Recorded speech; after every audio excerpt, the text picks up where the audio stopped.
What's going on, everybody? Hair here, and it finally happened. Your Sacramento Kings hired a brand new coach for the 2022-2023 season, and 4 years in totality.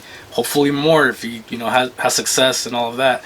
Mike Brown. Mike Brown is your brand spanking new Sacramento Kings head coach for the foreseeable future. Next 4 years. Hopefully it's not 18 months. Hopefully it's not 12 months. Hopefully it's not 2 years. Hopefully it's more than those 4 years, because we need stability and consistency in Sacramento Kings. We don't need this round robin of head coaches. We need consistency, big time, and we need that longevity as well.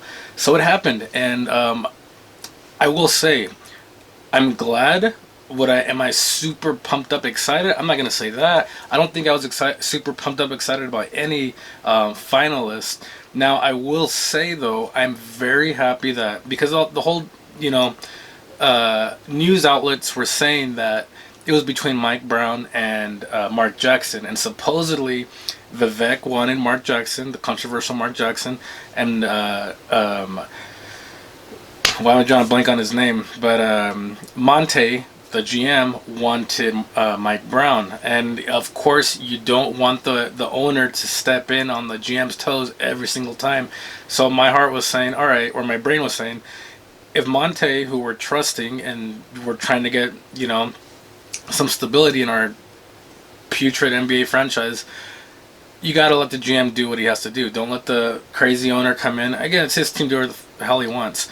But don't let him step in and step on anybody's toes, especially the GM. Let him do what he has to do. Let him have his own vision. That's why you hire him. If not, why have one? Why have a GM? Kind of like the old Raiders with Al Davis and not wanting a GM, and kind of somewhat righted the ship, made the playoffs finally. Got to let the GMs do their job. So, being that Monte wanted Mike Brown, my thought was, all right, let's let Monte do Monte. He's done okay so far with trades and stuff like that. Decisions, let him hire his guy. If he's unsuccessful, so be it. But nothing's worked for the past 16 years. So, again, it was nice to see Mike Brown's name pop up, because I'm like, okay, Vivek's letting the GM do his job. On the contrary, my thoughts were, Mark Jackson is that polarizing name.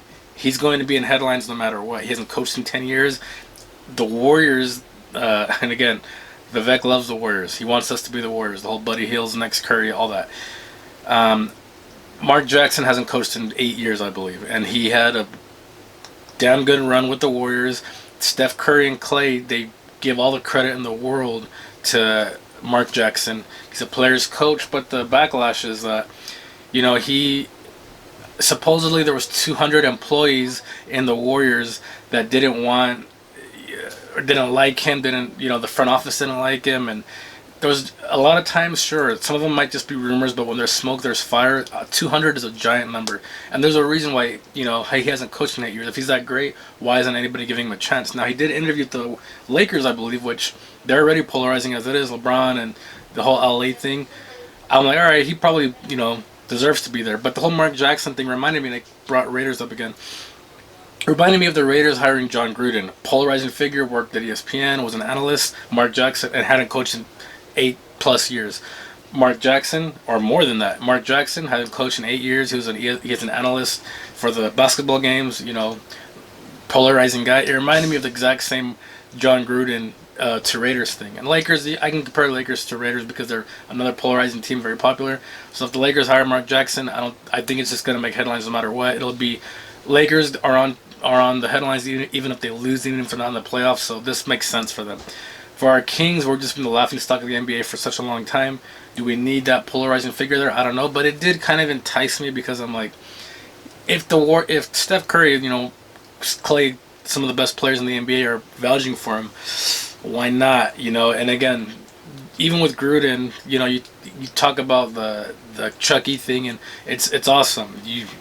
That what if factor, you just never know. It kind of enticed me a little bit, Lamar Jackson. But to see that, and again, now that the decision is made, now that Mike Brown is chosen, that was the quote unquote safe choice. A lot of people say, analysts and writers and even players say that Mike Brown is the reason for the Warriors, defensive juggernaut. The reason why they're great on defense. If that's the case, the Kings desperately need that. And once I heard that too, I was all for them. All right, Defense is horrible. It's insanely bad. So why not? Let's get that guy in here.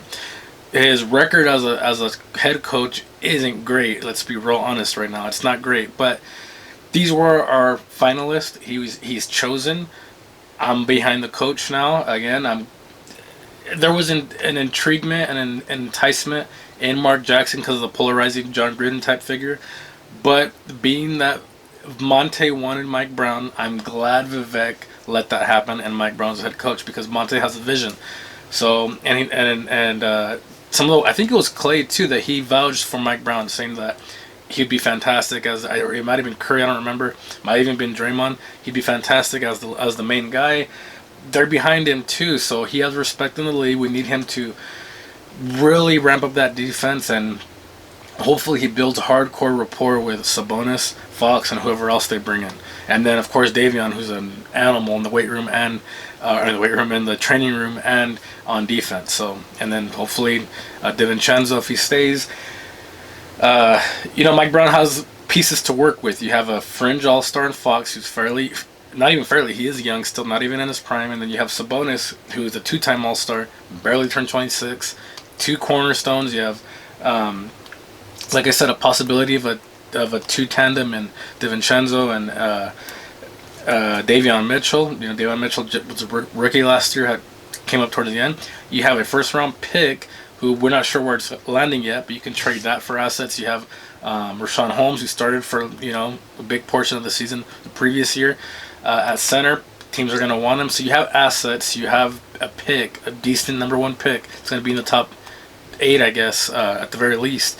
You can make a move, get a fringe all-star again to pair up with the 2. Or if you get a number 1, number 2, number 3 pick, you can get a legit star. Maybe a Bradley Beal, maybe Donovan Mitchell. I'm not quite sure, but you got your head coach now for the next 4 years. You have to extend Monte now. He got his guy. Let Mike Brown get his own assistants. Hopefully Doug Christie's still there. I still think he's being groomed to be the eventual head coach. And you just let that happen. Again, I didn't say exciting, but it is an exciting day for a Kings fan to know, okay, we have our guy. Didn't even wait. I mean, I would have liked it to be a long process, because there was other capable candidates out there. Nobody stuck out at me, but it's fine. If Monte believes Mike Brown's the guy, then I believe in Monte as well. And I'm Mike Brown's our coach. Coach Mike Brown. Let's do it. Let's get to work. Let's start winning. Let's make the playoffs. So that's my initial reaction. Again, hoping for the best. I want to make the playoffs. I want to win. We all want to win. As Sacramento Kings fans, Sacramento Kings in totality, we deserve it. We're very patient. We're very loyal. It's time. Let's do this. Sabonis, Fox, Mike Brown. Let's do it. This is the hair.